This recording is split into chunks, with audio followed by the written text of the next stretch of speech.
Rivo-doza Batsiray vinavinaina hiditra tanety amin'ny sabotsy ho avy zao. Famindrana amin'ny fitantanana ny cité an'ny mpianatra, lavinay marindrano fikasana anao izany hoy soliteram-pianatra.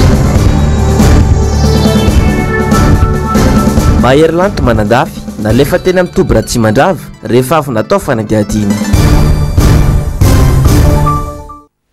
Ankafaliana sy ampitiavana indray tompoklaasy sy tompoko vavy no iarabakanao no sady itsidihako ny tokantranonao amin'ity arivany voalohany volana febroary 2024 ity. Tonga sondra ianao ato anatin'ny fampalalam-baovao ka manasanao ampanajana sy ampitiavana tenako anaraka ny vaovao hatramin'ny farany. Vaovao ny mety toetry ny andro avetrany ary neotsika manokatra ny fiarahana amin'ity ariva ity. Manakaiky hatrany mantsy ilay rivo-doza Batsiray amin'izao fotoana izao. Nisy indray ny fampahafantarana nataony teo anivony Sapandrara mpamantatra ny mety ho toetry ny andro mikasika ny fivoaran'ity rivo-doza Batsiray ity. Mialy rarombana Mateo Prince. Tany amin'ny 420 kilometatra atsinan'ny Sainte-Marie no nisy ny foiben'ilay rivo-doza Batsiray androany tamin'ny 7 ora maraina. 70 kilometatra isan'ora ny rivotra entiny izay arahana tafiotra 570 kilometatra isan'ora. Mikisaka manatsimo andrefana ny diany izao ka mahafaka 80 kilometatra isan'ora. Raha ny vinavina dia manambana ny morontsiraka tsy nananosy ity rivo-doza ity ka ina hiditra an-tanety eo anelanelany Toamasina sy Manakara ny aliny sabotsy 5 febroary izao. Tombanana ho rivo-doza mahery vaika i Batsiray araka ny nambarany teo anivon'ny Sapandrara mpamantatra ny mety ho toetry ny andro. Manoloana izany dia misy amin'ireo distrika no tokony efa miomana sahady amin'ny fampiarana ny fepetra mikasika ny filazana fanairana miloko maitso. Tafiditra ao anatin'izany Antala, Analanjorofo, Toamasina Voaloha Varoa, Vohibinany Brikaville, Vatomandry, Mahanoro, Antanamboa Manapotsy, Nosy-Varika, Mananjary, Manakara, Vohipeno, Farafangana, Vangaindrano ary Taolaniaro. Ankoatra izay, nilaza ihany koa ny teo anivon'ity Sapandrara ity fa hikorotana ny fifamoivoizana eny an-dranomasina saika manerana ny morontsiraka tsy nananosy manomboka ny oalina noho ny fisian'ny alon-drano vaventy vokatra ity rivo-doza ity hatrany. Hiakatra miandalana araka izany ny havon'ny onja izay mety hahatratra 4 na 20 metatra. Ho mafy ny fitsokan'ny rivotra 70 kilometatra isan'ora hatramin'ny 80 kilometatra isan'ora hatramin'ny alakamisy maraina izay arahana tafiotra. Tsy azo atao mihitsy araka izany ny mandrika ho fisorohana ny loza mety hitranga araka ny voalaza hatrany. Fa efa antitra ny akamaroan'ny foto-drafitrasa eny anivon'ny trano natokana hipetrahan'ny mpianatra eny Ankatso raha nambarany teo anivon'ny Croix tamin'ity androany ity. Tsy mifanaraka intsony amin'isan'ny mpianatra ny foto-drafitrasa sy ny isan'ireo mpiasan'ny Croix misahana ny fitantanana sy ny fikarakarana ireny trano ireny. Angatany eo anivon'ny sendika ihany koa ny anaovana fanadihadiana mahakasika ny kolikoly eo amin'ny fitantanana ny cité an'ny mpianatra mba tsy avosiketa ireo mpiasa manao ny asany ara-dalàna. Onja lalaina Ranaivo Manana sy Tahirinena. Tsy mifanaraka intsony amin'ny isan'ny mpianatra ny foto-drafitrasa misy eny amin'ny cité an'ny mpianatra amin'izao fotoan'izao hoy avy eo anivon'ny Croix. Efa ntaona maro no tsy nisy fanavaozana sy fanatsarana intsony ny tranon'ny mpianatra. Misy mihitsy azy ireo trano efa tsy tokony hipetrahana intsony saingy noho ny tsy fahampian'ny foto-drafitrasa dia voatery tsy maintsy mipetraka amin'ireny ihany ny mpianatra. Maro ny olana sedrany mpianatra mipetraka eny amin'ny cité, anisan'izany ny fahatapahan-jiro sy rano, ka matetika anaovan'izy ireo fitarainana sy fihetsiketsehana, saingy tsy mbola ahitana vahaolana maharitra aloha hatreto. Foto-drafitrasa ety amin'ny cité aloha efa tena antitra, efa misy tonga any amin'ny 70 taona mahery amin'izao. Ny ety Ankatso dia fotsiny efa 20 taona mahery izay tokony tsy azo nipetrahana intsony fa saingy tsy nisy fanavaozana mihitsy. Fanamboarana tsikelikely eny izany no mandeha.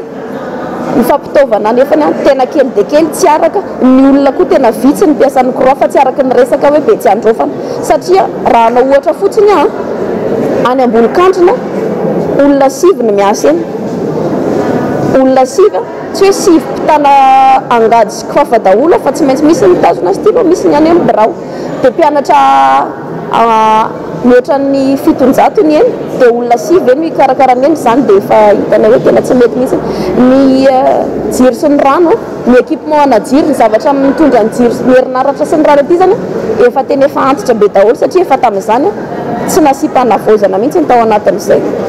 Mangataka nisy ny fampiresahany eo amin'ny tompon'andraikitra moa ny avy eo anivon'ny syndicat ny mpiasan'ny Croix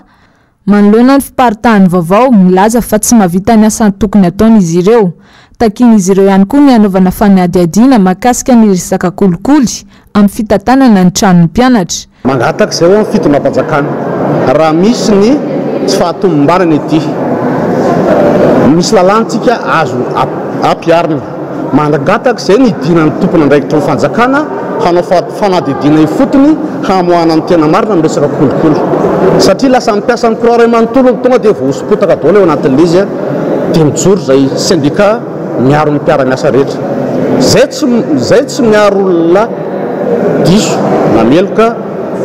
fa natoko misy lalàna dia natao andrahany rehetra zay mizana izy. Ankoatr'izay dia mitaky ny isitrahan'ireo mpiasa manodidina ny 300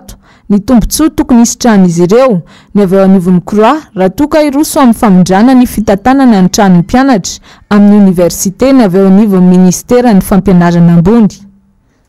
Eo amin'izay vaovao izay hatrany tsy manaiky ny amondrana ny fitantanana ny tranon'ny mpianatra ho tantaniny eo anivon'ny université ny fikambanan'ireo mpianatra mipetraka eny amin'ny site natokana ho an'ny mpianatra. Izy ireo izay milaza fa ampikirosofahana ny sosialin'ny mpianatra izany famondram-pitantanana izany. Mitatitra amintsika ny Antsipriany mikasika izay onjalaraina rana avy manana sy tahirinena hatrany. Namakim-pantsilana mahakasika ny tsy fisian'ny mangarahara eo amin'ny fitantanana ny sitean'ny mpianatra ny solotenan'ny mpianatra androany raha niona tamin'ny minisitra Pia tsy ampy ny fampitam-baovao avy amin'ny ministera ka ina hiteraka savorovory eo amin'ny mpianatra sy ny ministera izany. Ireo mpianatra raha naneho ny heviny mahakasika ny filazana fa afindra amin'ny université ny fitantanana ny tranon'ny mpianatra. Ampikirosofahana ny sosialin'ny mpianatra ny fanaovana izany famondram-pitantanana izany ka tsy pahan'izy ireo marindrano. Tsy manohitra amin'ny fanatsarana ny fitantanana ny mpianatra saingy kosa mangataka ny anaovana lahara-pahamehana ny fitsonjovana ny tombontsoan'ireo mpianatra maro mipetraka eny amin'ny site natokana ho an'ny mpianatra. Ny tanin'ny université tompoko ny tanin'ny université eo ambany maso tsy nahenona teny ny tompon'andraikitra mahakasika an'io ny eva dia eo ambany maso eo ohatra amin'izany eo ambanin'ny yoga eo ambanin'ny observatoire ka vao maika ho ampina indray ny fitantanana ny cité indray zany. Manaraka an'izay tsy hisy intsony ny arofanina mahakasika ny fitakina ny zom-mpianatra satria inona ny antony tonga dia azo handeha zany ny kodisy ho an'izay rehetra mitarika na mangataka an'izany zo zany efa nirana hita zany tamin'ny tolona rehetrarehetra nisy teny. Nanamafy ny solotenan'ny mpianatra fa tsy misy ambadika politika ny fitakiana ataon'izy ireo fa fitsonjovana ny tombontsoa iraisan'ny mpianatra. Tokony hijoro amin'ny maharay aman-dreny azy ny avy eo anivon'ny ministera fa tsy variana mifanilika andraikitra fotsiny. Tsy misy manana tombony amin'ny fikorotanana tompoko oka dia zava ny resaka ary ao kokoa tsika tsy hifamilovily resaka hoe rehefa mitaky ny olona anankiray na mitaky ny ambaratonga anankiray amin'ny zony dia lazaina fa ambadika politika na voakaraha-mandrakoto na voakaraha-mandrabe. Isika tompon'andraikitra tompoko aoka mba hiaso imiany andraikitra tsika rehefa tsy vitatsika le izy dia teneny hoe tsy vita fa tsy ny mpianatra foana ny lazainareo fa voakarama gauche voakarama droite izy indray no ambadika an'izy dia lazaina andreo izy indray no ambadika an'izy tsara marihana tompoko fa izy ahay mipetraka eny amin'ny cité tompoko dia ty tonga dia tsy zahatra fantapoko fantam-pirenena ty tsy afiana satria misy ny rumeur mandeha hoe misy million d'ariary 8 million d'ariary tsy fantako sy fahamarinany fa ny zavatra hita maso tompoko dia zao hoe tsy génération izao no nivarotra trano voalohany aoka dia zava ny resaka fa ihanareo tompon'andraiky mpanjakana amin'izao zay nandalo teny tamin'izany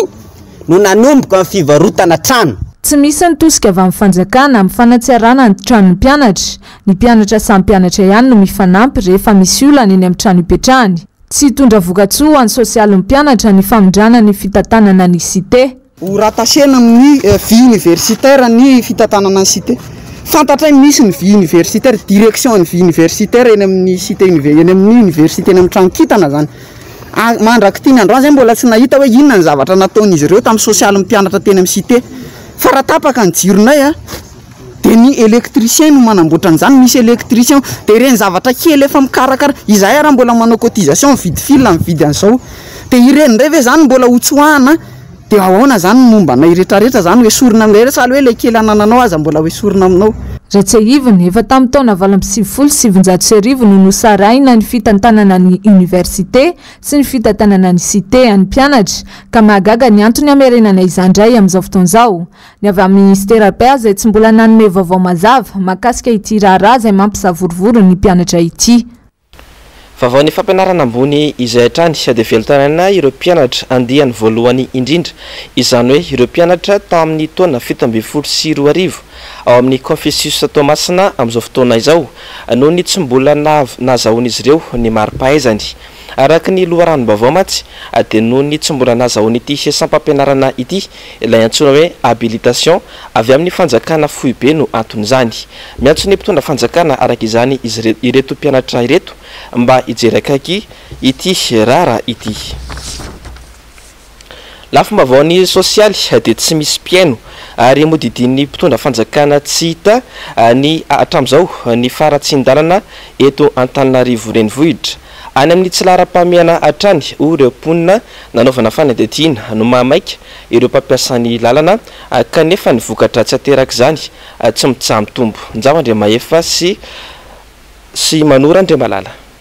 Ijanona ho antso any efitra hatrany ny fitarainana nataon'ireo mponina sy mpampiasa lalana eto an-drenivohitra manoloana ny tsy fihainoan'ny tompon'andraikitra izany. Amin'izao vanim-potoana ny fahavaratra izao mantsy dia tsy mitsaha-mitombo ary mitatra hatrany izay fahasimbany lalana izay. Raha ho an'ny eto 67 hektara manokana efa ny taona maro no niaina lavaka be tahaka izao ny mpampiasa lalana. Efa ny taonany maro ihany koa anefa ny nanao antso avy tamin'ny tompon'andraikitra saingy tao rano atondraka ganagana ihany izany. Ny lahara-pamehan'ny vahoaka mihitsy no tsy hain'ny fanjakana hoy ny mponina raha naneneviny mahakasika ny faratsian-dalana maro eto an-drenivohitra. Ny teleferika ny mahamaika kanefa ny fahorian'ny vahoaka eto Ambanimaso tsy hita akory. Tsy mivarotra izay rehefa avy ny orana satria feno rano be ilay arabe. Tsisy olona afaka mividy. Le olona koa tsy samy roboka amin'ilay rano satria matahotra sao dia maratsy amin'ilay lavaka.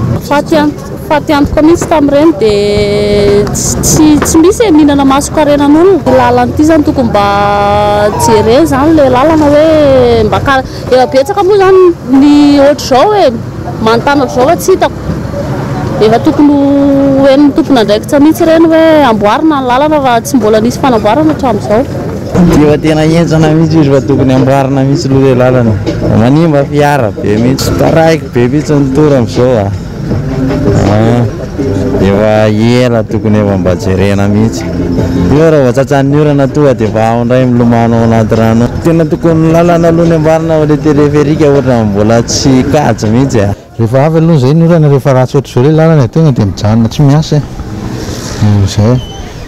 Dia le lara-pahamehana aloha tokony hoe le lalana aloha ny jereva satria izay tsy eny zao problème anay any anaty vizity nefa any raha misy zavatra kely tsy mety na ana dia efa tsy lany aloha. Dia tokony mba jerevan'ny zareo le lalana aloha vao mikritika an'le any anaty vizity anatin'le contrôle izy le contre visite. Tsy miasa mihitsy zay satria ty tomobile ary tafiditra ny lany teta 67 manodidina 67 mihitsy moa zany dia efa rano be dia tsisy azo niasana mihitsy dia efa tsy miasa aloha raha ohatra n'ireny ihany fiavin'le ora efa mambarina ny say. Ny mahagaga dia mifanilika andraikitra hatrany ireo olona ao amin'ny fitondrana rehefa misy ny trangan-javatra toy izao. Milokaloka mambaba ny fon'ny vahoaka rehefa anaty fampelezan-kevitra kanefa rehefa mahazo toerana atao amin'ny mikipy manoloana ny fahoriana mahazo ny vahoaka. Anterina hatrany fa andraikitry ny mpitondra fanjakana ny mamahany olona ny vahoaka eny ifotony saingy tsy izay ny zava-misy ankehitrindry fa any amin'ny fisehosehoana sy ny zavatra maniditsidina ihany no mahamaika ny fitondrana. Ny sosialy izay hatrany ratsy kosa ny vokabary tamin'ity taona ity ranoarina tamin'ny taondasa vokatry ny ahitany sy ny orambenikija nisy teo ireny vary amin'ny velaran-tany manodidina ny 20 hektara amin'ny 250 hektara no simba vokatra izany ka mety hiteraka vokatra tsy lehibe eo anivon'ny fidiram-bolona ny tantsaha sy ny fotom-pivelomany amin'ny ankapobeny mihitsy. Avitra Sondrambe sy Tokira Marla. nitondra takaitra goavana tamin'ny fambolem-bary ny taona 2024 ny fiovaovan'ny toetrandro nisy teto amintsika teo ny tsy fisian'ny orana ka nahataran'ny fanetsana raha fiafaran'ny volana janoary toy izao ny tatsaha eny amin'ny faritra Ambotrimanjaka tokony efa mamara-parana ny fijinjana ankehitriny mbola maro amin'izy ireo izao vao miroso amin'izany tsy ny faritra iny ihany anefa fa ireo tanimbary rehetra manodidina dia tototry ny rano avokoa vokany tsy manatsafidy ireo tatsaha fa voatery miroso amin'ny fijinjana isorohana ny loza mety ho ateraky ny fidiran'ny rivo-doza indray ka vao mainka anampitrotraka ny fahasimban'ny vokatra saika tsy nisy zany le vokatra raha izao fahitana amin'izao tena ratsy mihitsy ny randomamy tamin'ity taon'ity tena ratsy raha miohatra ny hoe ratsy ny teo aloha fa tamin'ity tena betsaka ny tany foana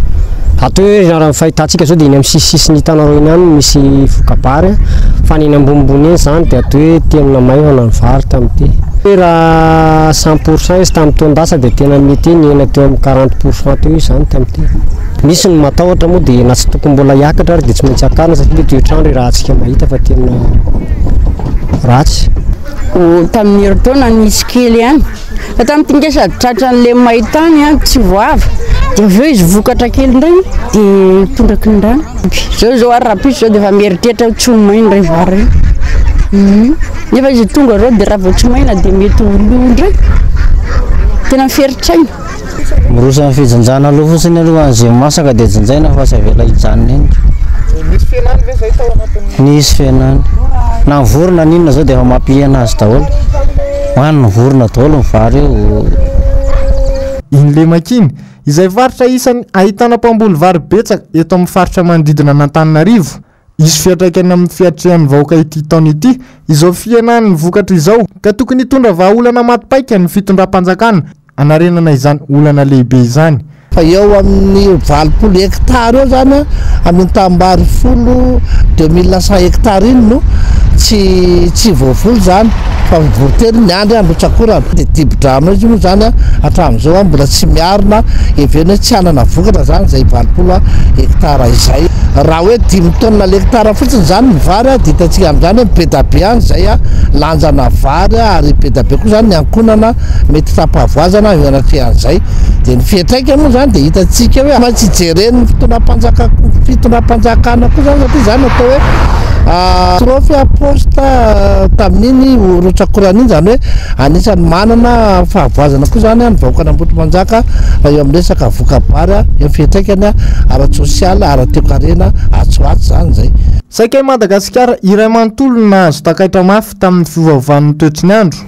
isan'ny tena nizaka ny vokatra zany ireo tatsapamboly azo heverina ny mety sy ny fiakarany vidim-bary sy ny vidim-piaina amin'ny ankapobeny raha tsy mametraka politika mazava sy maharitra entina hiatrehana ity taona ity ny fitondram-panjakana ny vary izay foto-tsakafon'ny malagasy kanefa miakabidy andro manalina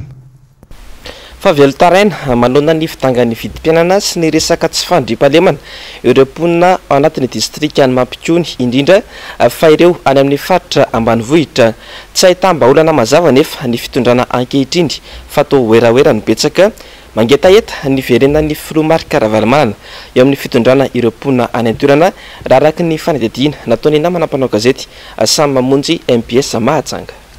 tsy misy mandeha milohan'ny intsony zava-misy eto Mampikony amin'izao fotoana izao sahirana ny olona vidin'entana miakatra fandriam-pahalemana tsy misy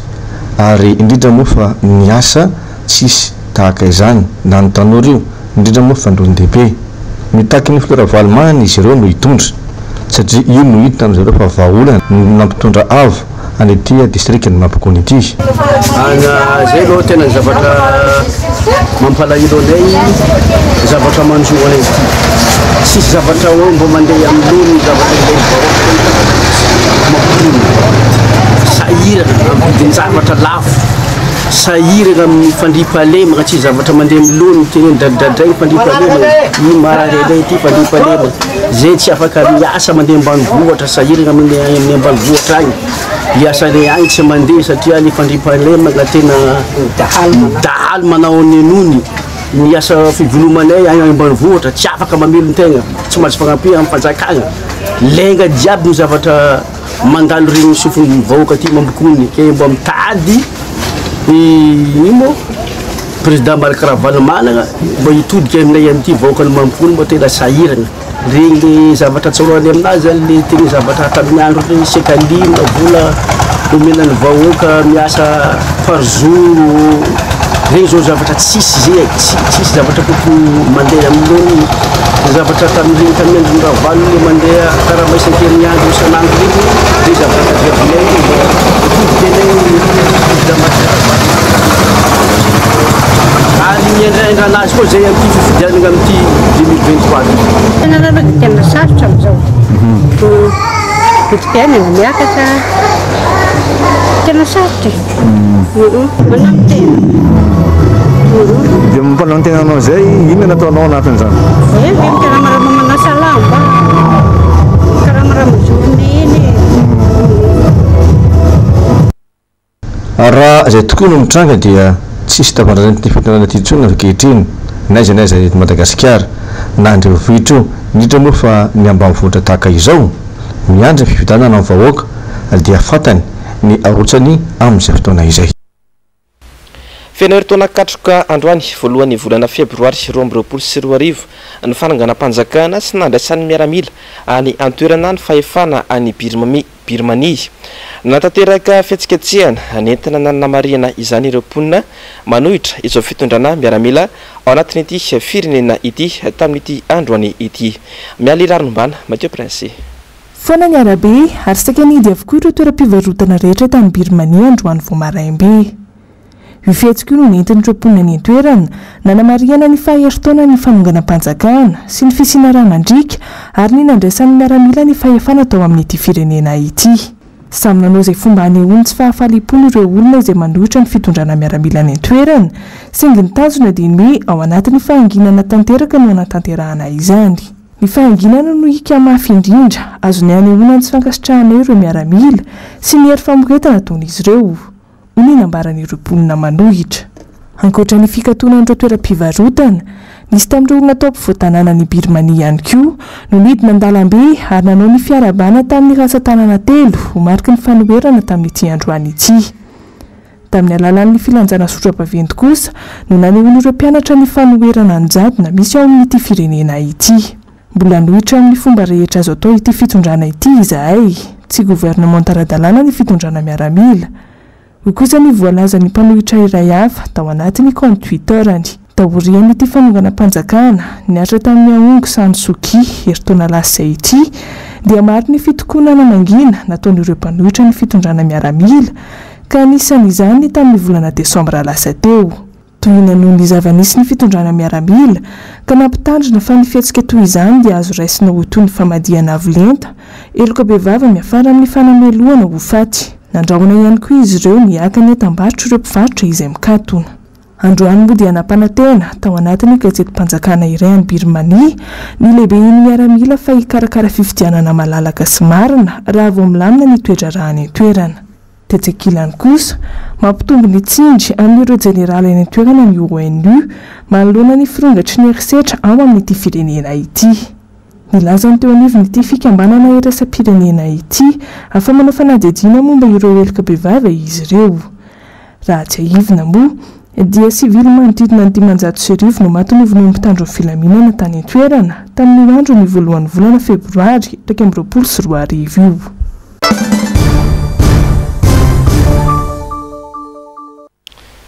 Fanalaina ambavany tetsy amin'ny sampana miady amin'ny eloka be vava tetsy fiadanana indray androany i Maherylan Tomanandafy ny atoandro teo. Mitovitovy tamin'ny ampangana azy tany amboloany any ny ampangana azy tamin'ity androany ity raha nambarany mpisolo vava tamin'ny Javandremaefa sy Tahirinena. Taorian'ny sazy navoaka ny fitsarana ho an'i Maherylan Tomanandafy omaly nataon'ny zandarma fanadihadiana tetsy amin'ny sampana miady amin'ny eloka be vava tetsy fiadanana indray ny tenany ny volakandro teo. Tsy ny fanalavitra tamin'ny ampangana azy teo aloha ny antony ampangana azy ho ny mpisolo vava saingy ny zandarmery pirenena mihitsy no tompon'ny fitoriana tamin'ity androany ity. Votatin'ny fitoriana tao zany dia nisy fitoriana anankiroa dia ina le fitoriana anankiroa outrage envers agent public de sécurité zany manao ny asany zany hoe gendarme nanao ny asany zany nanaovana outrage ndray dia citation à la haine ny anankiray zay le zavatra ny ampanganana azy tao valiteny tao moa de sotra sady fohy no sotra zaho izy tsy nanao outrage ny gendarmerie azafy nanao station à la haine les détails moa tsy mbola idirako satria mbola resaka enquête le izy fa zay fotsiny valiteny tao de rehefa avy eo moa le izy vita ny enquête de hoentina any amin'ny toby izy zao fa ny décision ny toby amin'ny antony azy any mbola andrasana nentina avy hatrany tetsy amin'ny toby raha tsy mandrava moa i Mahelanto manandafy rehefa vita ny fanadihadiana natao azy tetsy fiadanana tsy fantatra mazava kosa ny tena antony ho ny mpisolovava ary tsy fantatra na ho voatazona na ho avototra ny zandary i Mahelanto manandafy hatramin'ny janonany mpanao gazetiny MBS teny an-toerana mantsy dia mbola ao amin'ny toby raha tsy mandrava ny tenany tonga nanotrona ny Mahelanto manandafy teny an-toerana hatrany kosa ireo fianakaviany sy ny namany ary ny solombam-bahoaka avy amin'ny antokotiko Madagasikara. Afaraky ny vaovao varay eto am-pelatanana amin'izao ora itenenana izao tena fototsitry ny zandary ary afaka namonjy ny fodiny izany hoe ny tokantranony i Mahelanto manandafy. Hotoizantsika ny fiarana amin'ity hariva ity mitohatra ny asasoa sy ny fanampiana ataon'ny antoko-tim amin'ny alalan'ireo solombavambahoaka lany tamin'ny anaran'ny antoko ireo sahirana ara-pivelomana sy ravafananana noho iny andro ratsy teto Madagasikara iny no nisitraka izany tetsy amin'ny boribory tany fahadimy tamin'ity androany ity nantsipirana izay avy hatrany ary eo amin'ny sary sy nindrantsariny toky Ramarla. Samy nahazo fanampiana tamin'ny solombavambahoaka federal-amizafimbololona avokoa ireo trabona ao Analamainty cité maro ireo ravatrano sy fananana no iny andro ratsy nandalo teto Madagasikara iny. Vary izay foto-tsakafo ny malagasy no zarana teto na dia tsy ao anatin'ny fitondrana azy antim dia mesaka ny manampy ireo mpiray-tandrazana aminy. Nahita fa efa sahirana hatry ela moa ny olona eto amin'ity faritra Analamainty cité ety amin'ny faritra Tsonjombe moa ny itenenana azy amin'ny ankapobeny dia nahita ny fahasahiranany reto mpiaramonina dia nitondra izay kely mba zaka kely mba vita ny tena tsy fitondram-panjakana na misy tetiboly ty avy any amin'ny fitondram-panjakana fa avy amin'ny tsirairay avy amin'ny tokotiko Madagasikara avy amin'ny mpikambana ety amin'ny manodidina dia izay araka ny teniko izay zaka izay no nitsinjaraina tamin'ireto mpiaramonina izay traboina trapavoazana no ny andavanandro efa mafy fa mbola nampiny izay le fiakarany rano dia eo ny mafy ny fiainana no ny fiakarany vidim-piainana raha mahita ny fiakarany ndrany fotsimbary izay hita fa izay fantatra raha malala fa foto-tsakafotsika malagasy dia izay natonga anay mitondra fotsim-balo kely varavety ary tondra ihany koa fanampiana sy valopy indrindra ho an'ireo le ravatrano satria ny akamaroany moa izany dia ravatrano ny akamaroany dia safodrano hatramin'ny trano rehetrarehetra potika ny entana na efa atao hoe tsy nanan'ireo olona ireo dia ny kely mba teo ampelantanany dia mbola lasa ny rano sypotika ihany ka dia tsisy azo atao fa tsy ny fampahirezana azy ireo ary ny fanantanana antsika izay mba manana kely sy azo atolotra dia mba ny fanampiana trano satria tena tifitry ny fahasahiranana ary taratry ny fahasahiranana voaka malagasy izao mahazo an'ny mpiaramonina ety Analamainty sy ny boribory tany fahadimy izao. Velom-pisaorana ny antoko-tim sy ny solombavambahoaka federal-amizafimbololona moa ireo nahazo fanampiana. Makasitraka anareo menakavy zay amin'izao fahavoazana izao mba tonga nareo nidodododo araky ny mamalagasy ny malagasy ary sotra président Valmanana ihany koa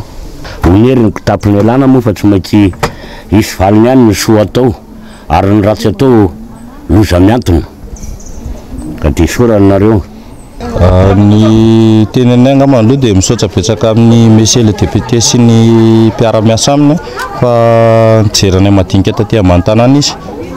dia nitonja izay voatsirambony tanany zaraina ho anay vahoaka teto amin'ity tanàna cité ity. Fanampiana nataon'ny monsieur le député anay andray zany dia nahafapo anay sady mahafinaritra anay noho ny nahatsabona anay dia mbola tonga izy nanantona anay name fanampiana tsirairay anay teto tanàna. Namafisiny ity solombavambahoaka ity fa tsy maintsy mbola itoy izao fidinanay fotony fitsinjovana ireo madinika izao. Miantso ny malagasy rehetra ihany koa ny tenany mba ho mailo amin'ny fiavian'ny andro ratsy manaraka izay efa mananotanana any Madagasikara indray. ao anatin'ny vanim-potoana tena isiny rivotoza tanteraka isika eto Madagasikara amin'izao fotoana izao ka isoroana mety vokatra tsy tanteraka izany dia anangana komity mikasika ny rano ny etsy amin'ny commune Ambohitrimanjaka mba hiarah-midinika ny paikady izay ahafahana miatrika ny rivotoza izay efa manantanina any Madagasikara amin'izao fotoana izao vaindondra raha amin'ny dinika ho atao ny mikasika ny fiakaran'ny rano sy ireo fiafilo ary ireny rano eny antoerana ka ho voakasika izany avokoa ireo fokotany ao anatin'ity commune ity fanazavana. Manjaka moa zany dia efa voalaza hoe nisy point anankitelo zany efa saika favakisan'ny fiafilo fa noho ny filaisakina moa zany nasiona fokon'olona atao anatin'ny commune Ambohitrimanjaka dia voafy ihany amin'ny fioaran'ny rano naiky ho favakisan'ny fiafilo dia zay zany zao manomboka raha androany ariva raha pitso raha afaka pitso dia ivory mihitsy zay anangana natao komitin'ny rano zany hijery manokana mihitsy zay ny fiapetra hoe ahoana ny etsehana indray an'ity cyclone ho avy ty raha sana ty ka mbola misy zay fiverena nrotsakorana tsy azo ivalozana zay dia mandray fiapetra zany zay misy fivirina iraisana mihitsy fokotany 5 manomboka androany raha pitso ary raha afaka pitso anangananay zay komitin'ny rano zay anangananay zay evianay eo mba tokony andraisana fiapetra mialohany evian'ny orana zany commune Ambohitrimanjaka zany efa nitsangana koa ny atao cellule de crise ahafahanay fea ahafahanay mandray fiapetra ahafahanay manara maso ny fiafilo rehetra fiafilo ankipa sy ny fiafilo ansisona zay manodidina ny tanàna Ambohitrimanjaka. Fa tsy misy izay tsy miaina ao anatin'ny fahasaranana ireo vahoaka malagasy manerana any Madagasikara amin'izao fotoana izao ny vidim-piainana tsy mitsaha miakatra kanefa tsy misy fitsinjovana mihitsy ireo mponina manoloana izany atao mijanona fampanantenana pokaty ihany koa ireo toky nomeny ny mpitondra fanjakana ankehitriny manoloana izany dia maro amin'ireo mponina no tsy mankasitraka intsony izao fitondrana mijoro izao ka nisan'izany ny ao Tomasina faharoa raha nambarany filoha-hevitry ny RMDM any antoerana Paul Kamisy fanazavana. Tsy fankasitrahana zao fitondrana zao resaka anaty alaka amin'ny tsaborana tegna olo ambony efa mandiny tono magnimanitra izy koa fa mitahino anao dia vidim-bary tsy fanjarian'ny fitondrana zay ny korambe akay alabotiky vao mamitany vidim-bary ny olo hafa ny any hafa vidiny amaregna hafa koa amin'ny herinandro izy mivoaka vakeo manomitra fitondrana ediny raha atao tsy ny RMDM fa sahirana zahay mijaly zahay ny vokatra nay ambany dia ambany tsy arakaraka nampanantenainanay tamizay sady namegna lambahoany zay namegna t-shirt mbola namegna hoe miakatra telo avy ny vidiny labani ambony dia ambony ny vidiny jirofo arorona ny vidim-bary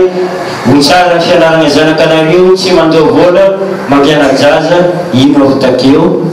negny ny amin'ny sasany aza ny orona lambahoany ny amin'ny sasany atao ankora ka maladilady t-shirt misy izy io potiky. Ny fampitinana ny fandarana miara-manonja androany kosa no entina aminao manaraka voaresaka atao ny tontolon'ny demokrasia eto Madagasikara ny fiakaran'ny rano sy ny raharam-pirenena izay tsy mandeha amin'izay lohan'ny intsony amin'izao fotoana izao. Ravorazafy Mahenina sy Mateo Prince. Taketrana velany taona 2024 no iainan'ny vahoaka ankehitriny ontsolo-mavamboaka Aramboasalama anisan'ny mahatonga ny tondra-drano vao tsy ela akory ka nisinatra bonan'alina indrindra teto Antananarivo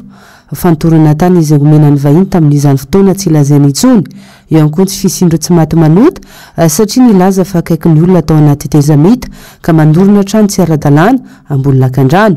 sombony ihany ireo fa betsaka ny fahavoazana napetraky ny tetezamita ary mitondray izany nandritra izao fotoam-pitondrana izao. Raha ny fanjakana aloha nandrasana zany raha ny fokotany nandrasana zany dia tsisy ary mampalahelo tamin'ireny toerana ireny dia rehefa nandeha teny amin'ny faritra eny amin'ny fokotany pefilo ambody rano iny ny filoam-pirenena amin'izao fotoana izao nanao an'ity lancement ty carnet pokotany digitalisé ty dia ambany taraina an'le vahoaka hoe mba jereo ty ho jereko lehibe amin'ny fokotima mihitsy no teny tamin'ny filo mba amboary ty fa mba tsy zay rerany mandeha amin'ity tsy hoe tim marery mandeha amin'io fa zay olona rehetreny azy zay misy tim misy mapara misy TGV misy ndrehetrehtra mipetraka eny mandeha amin'ny daholo fa tsy mijeren'le filoam-pirenena zany tsy jeren'ny mpitondro zany no talevaka ataon'ny mpitondro amin'izao fotoana izao tsy manana prévision jerena canal amin'ny fotoana mahamaina ny andro amin'ny fotoana marinina ny andro zay tsy misy orana ka manao curazy an'ireny canal rehetrarehetra eny fa tsy hoe tapabolana alohan'ny fahavaratra aloha vanao curazy nefa 7 kilometatra ny curazy tokony atao hoe raha iny anosy mavely iny de ohatran'ny laka kely izy io rehefa tsy amin'ny fotoana tsy fahavaratra zany ary misy atao hoe canal ngeza-be ivoany a ary amin'ny lohany voakany mamoaka an'le rano atya voakany Ethiopia zany ny zava-misy nefa dia ny olo amin'ny fitondrana amin'izao fotoana zao au niveau an'ny Fokotany sy au niveau an'ny arrondissement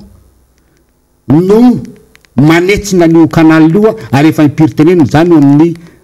Fokotany sy eo amin'ny arrondissement fa tsy misy mindrara satria na ny antony akaiky an'le mpitondra de akaiky an'le mpitondra de tsy mindrara satria maninona le trano le olona io mihitsy de molon'le canal mamoaka an'le rano makany Ethiopia no miorona nanaovana an'io ane de mialatsiny afaniry fa afa-nisy ny kabraraka amin'ny zavatra construction illicite eto tsy manara-dalàna eto illicite hafa fa en construction illégale tsy manara-dalàna tsy manaraka ny hoe zao tena tokony fanaovana trano eto ny tena tokony fanaovana trano de tamin'ny après amin'ny fanokana mpanjakana tamin'ny 2009 nisy an'izany ary ny trano rehetrarehetra raha ataonao mijerena ny trano rehetrarehetra mety amin'ny boribory tany fa amin'ny Fokotany manamorona ny fasankarana iny de tamin'io daholo ny orona aza misy diga anaovana trano voaresaka ny andritra ny fandaharana miara-manonja ihany koa ny raharaha mahery-lanto manandafy izy anisy ny tono ny resaka Facebook vohitsakitsaka hatrany ny demokrasia eto Madagasikara ireo rehetra manohitona ny fitondrana dia mironana dossier ary rahona neny fitsarana ampiasana hery famiretana toy ny mpitandro filaminana dia izay ihany koa ry tompoko lahy sy tompoko vavy netoko manakatona ny fotoanan'ny fampirahalamba-bao tamin'ity androany ity isoraka nahoana naraka izany hatramin'ny farany tahaka ny mazatra dia aza tonona fa ny fandarana global news avy hatrany no arahinao aorin'izao fampirahalamba-bao izao aorin'izay kosa ny fandarana ahoana marina ary aorin'izay fandarana anankiroa izay no anarainao ny oronan-tsary ny amseho mitondra ny lohateny hoe Hitman Redemption ny sampana fampirahalamba-bao dia mametraka ny veloma mandra-pitafa aminao ho amin'ny rampitso indray tompoko lahy sy tompoko vavy veloma tompoko